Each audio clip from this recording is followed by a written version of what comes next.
we'll just start up here in the front. This is a 806 LS clipper. It has one new battery on the front of it. Two 20-pound propane cylinders that are full, except for what we use to service the trailer, which is lighting the kitchen stove and running the furnace a cycle. We're working off of this one over here. It's already open.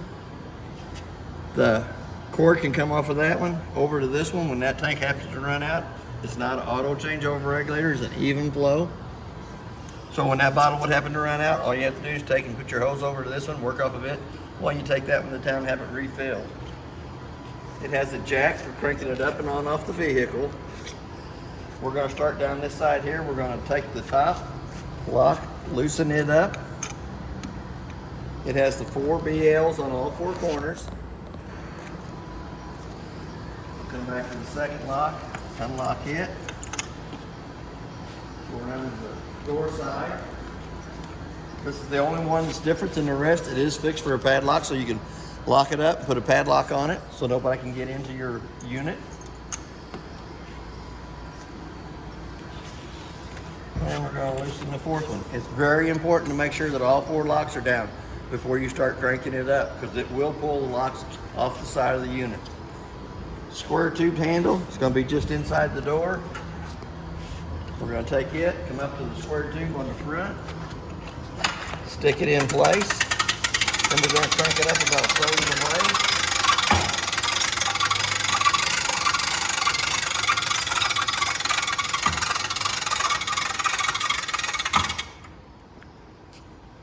We're going to come around, make sure it ain't got the canvas pinched at any point.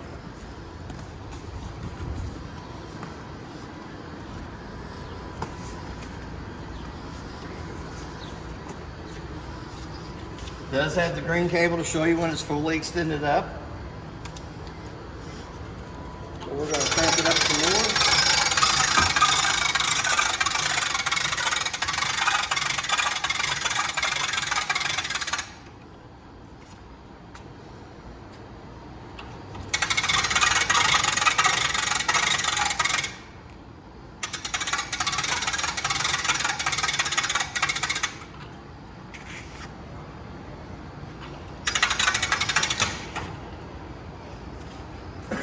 You want it to be up and tight, but not overly tight so it don't pull loose from the unit. We're going to come into the front bunk. It does have a little black cord just up underneath it.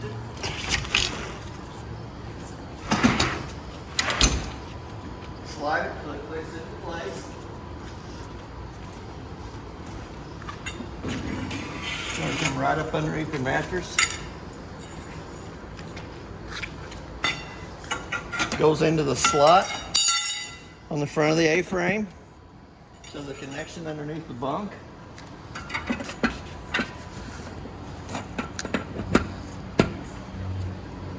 We're going to come back, pull the corners over, just like if you were setting it up. Like making a bed.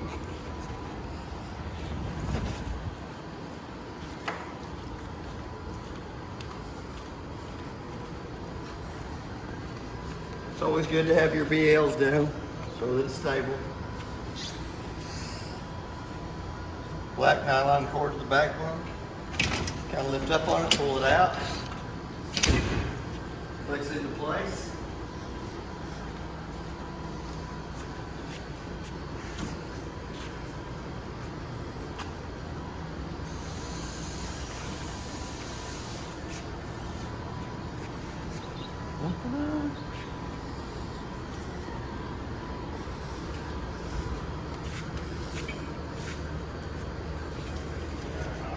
They roll to the back.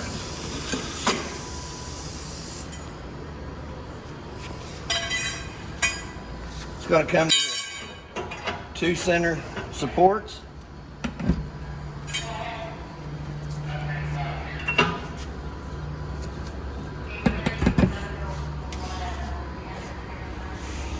We're going to come back to the corners again, lift it up like the tent's set up.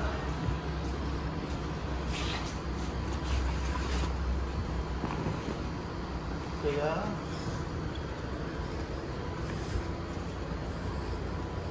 We'll have a cord underneath each one of the beds.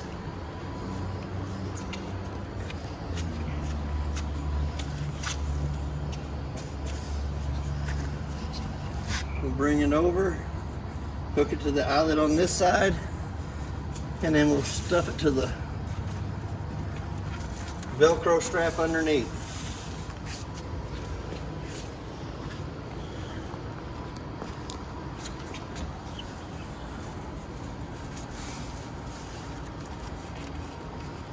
Tuck it back in as far as you can. Then we're going to come to the inside of the unit. It has two supports. One's going to slide right here on the door side. It supports the roof on that side.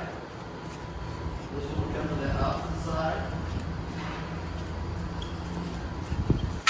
Slides right up along the tube. Clips into place there.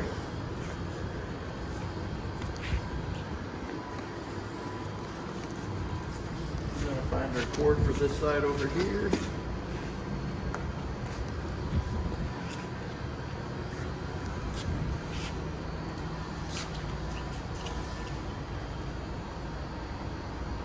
Clip it into the ring. Let's go on this side of the cables.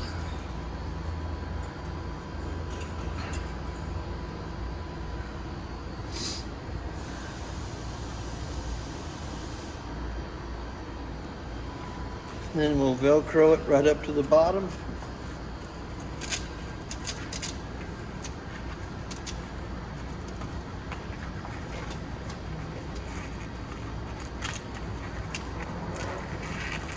Tucking the tail section up underneath.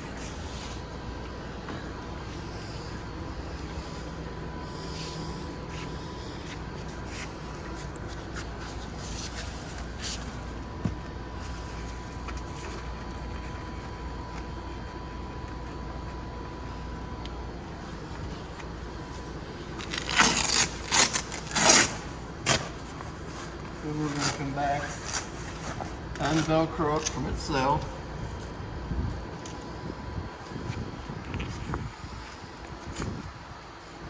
Bring it right back around, Velcro it right back to the strap going up.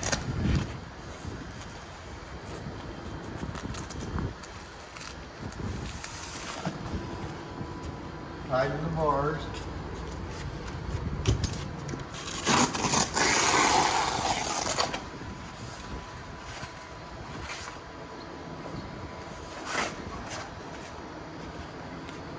Velcro it down in the front.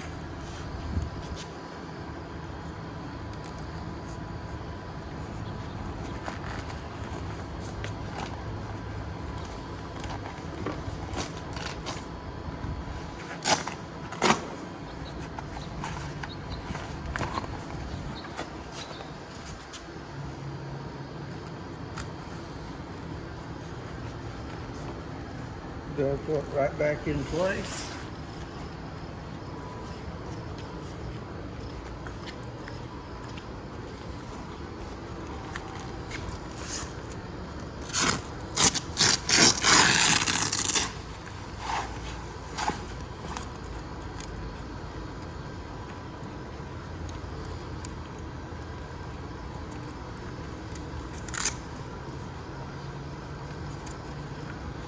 Velcro it right back down. Line up the lines.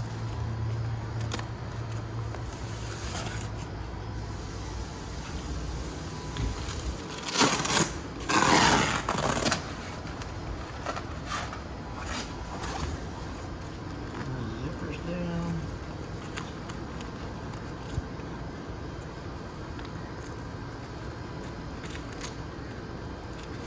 Velcro it down.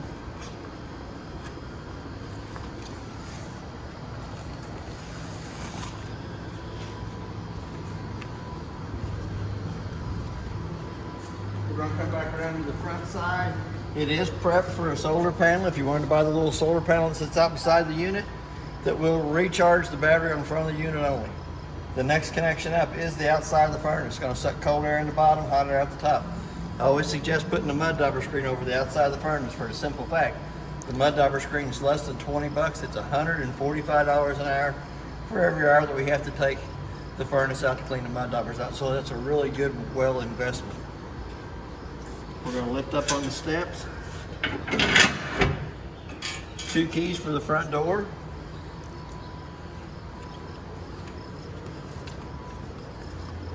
As we start down this side here, it does have a freshwater tank fill that you can hook a water hose into, turn water pressure onto it. I usually like to go to the inside, lift the back cushion up on the back bench seat, watch the tank fill. When it gets almost full, I come out and I turn my water pressure off going to the fresh tank.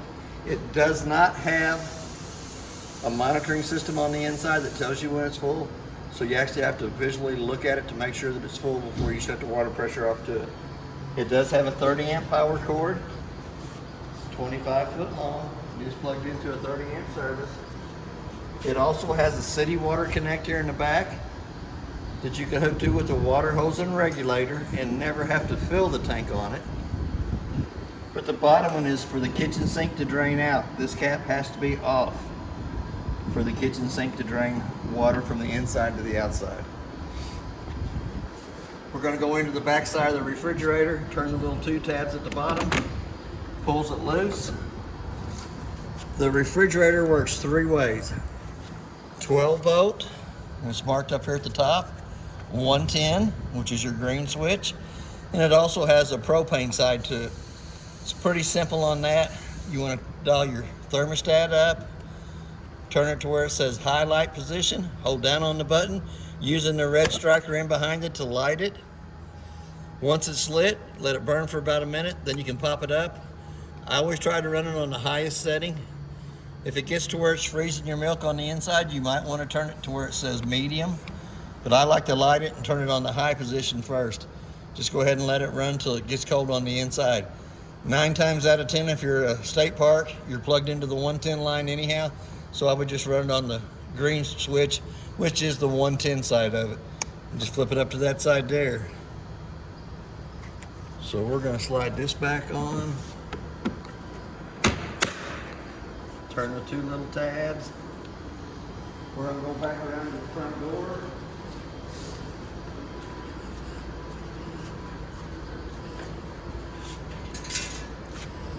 We're going to open it up. You do have a little handle for the BLs on all 4 corners. 2 keys to the front door. There are 701 keys.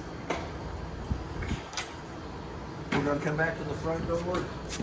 The door itself is mounted to the ceiling. So we're going to pull the bottom part of the door shut. Before we do that, we're going to set the sink up. It does have the 2 12-volt kill buttons on the back of the sink. Once the sink comes over, it goes into place. It turns your 12-volt light on at the top. We're going to lift up the front of the mattress. It'll have a push-out bar that goes between the 2 screws. Clip it into place, slide it back, stuff it, and hook it to that first connection.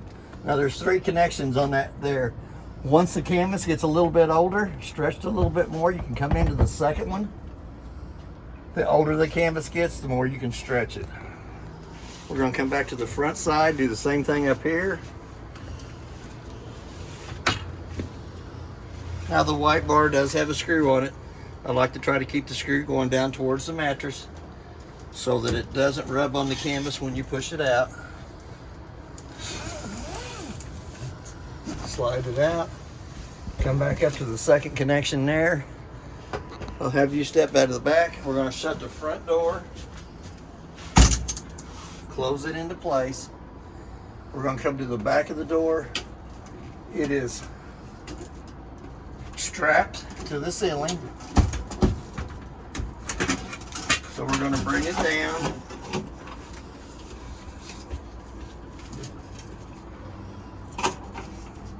Slide it back towards the door. We're going to lift it up It has two little black tabs on the top of the door frame that has to go down into the square tubing. We're going to come back up to the top of the door. It's going to have two white tabs at the top that you turn sideways, clipping the door to the top part of the camper. We're going to bring the canvas in, Velcro it back to itself, loosen the white knob up there that loosens the door from the door frame.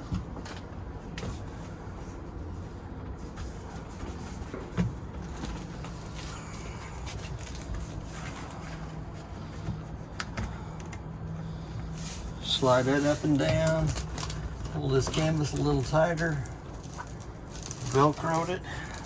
One more lock that locks the top and bottom part of the door together. We're going to go to the outside. We're going to bring the Velcro around and stick it to itself from top to bottom. Securing the canvas to the top part of the door.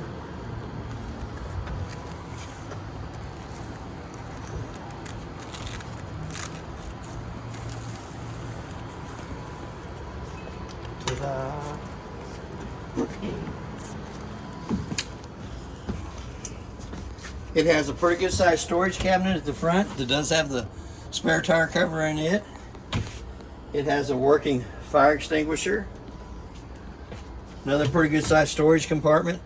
That is where the fender well is. It is where you were seeing the light the other day too. We repaired the fender well on the outside so that you don't see daylight coming through it no more. Each one of the windows has double zippers on it that you can unzip for airflow. Just kind of let the canvas fall down, cradles up down at the bottom of it. Gives you a nice little breeze coming to the inside. For the zippers to be watertight, they need to all be in the utmost top position.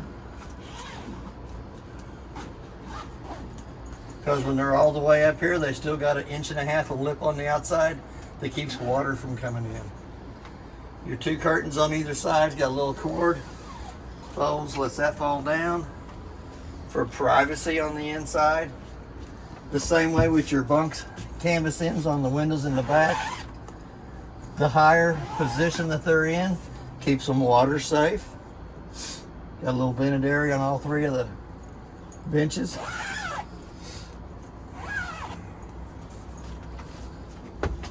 All three of them are in the uppermost position. When we come to the kitchen sink, we'll turn the handles off. If you feel the freshwater tank underneath the back bench seat, the left side of the faucet will work it. If you're hooked to the city water connect on the outside with the pressure hose and regulator, right side of the faucet works it. 2 burner stove up on top. You turn it to the high light position. Light with a long lighter or match. Gotta watch your hands so you don't get singed, burn the hair off of them. We're gonna turn them right back off. Before you lay them down, you wanna make sure they're cold to the touch of the hand. Does have another little compartment in here. Can't really store nothing in it because it does get flipped back and forth. Little handle on the front of the refrigerator door slides sideways, allows you into the refrigerator. When the refrigerator door is cut, that little handle at the top comes over, locking the door in place so that it doesn't come open and travel.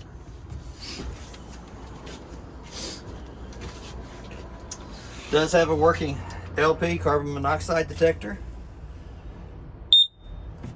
That's the LP side. There's the carbon monoxide side. I was gonna say I should do it one more time.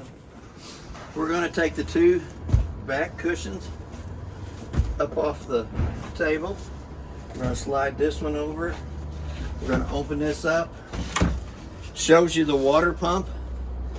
There is a connection at the bottom right hand corner. Shows you on this way.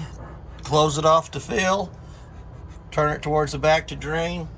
It has a bypass on the water pump that you'll take this connection to, take the cap off, screw these two together, stick it in your gallon of antifreeze, turn your white valve in line with this hose here for sucking antifreeze through the system. The rest of that is your breaker box. The rest backside is your fender well skirt. The reason I set the trailer up when I'm filling the tank with water is I can actually watch the tank fill with water so that I don't overfill it. So we're going to put this back down.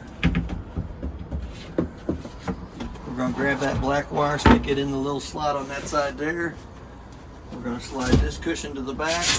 We're going to unvelcro the table from the two boards. We're going to unvelcro the legs from each other. We're going to fold the legs out, clipping them in place.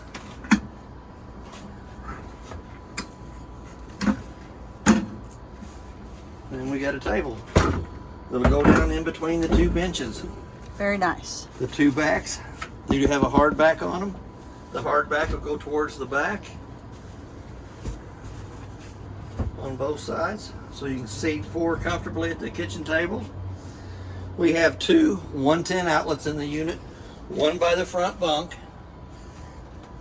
one by the back bunk. The one by the back bunk is your GFCI outlet that controls all the 110 outlets in the unit. We're going to go back up here to the front of the bench is the thermostat for the furnace. It is clicked in the off position right now. All you have to do is click it over, dial it up to the temperature. Automatically, the furnace blower is going to come on. It's going to run for just about a minute. Then you can look right through the glass eye down here when it lights, and you'll actually see the yellow flame when it lights. There's the clicking. There's the flame. And there's the flame. Don't really need that today, so I'm going to turn that right back off.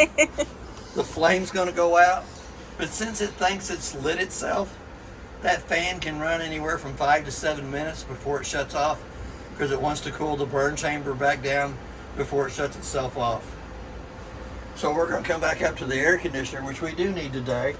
We're going to turn the compressor side wide open. We're going to turn it to fan. We're going to bring it around to where it says cool. You'll be able to tell the temperature change on either side of the AC.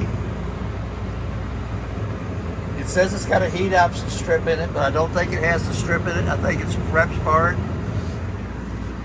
I never could get it to change the temperature in the air coming out either end, so that's why I'm thinking it's prepped for a heating coil in the air conditioner. It just doesn't have it in it. But I can already tell the temperature in the AC coming out of the sides of it. Yeah, it's nice and cool. Yes. Kind of frees you out. I'm still waiting on a square battery for the smoke detector. But that is basically everything on your unit. It does have two fire escapes inside the unit. Anywhere where it's marked with an exit, the zipper can be opened up, allowing you to escape off of either one of the bunks or the tabletop area for a fire escape. That is basically everything on your unit, except for it goes in reverse when you put it down. Thank you for your time.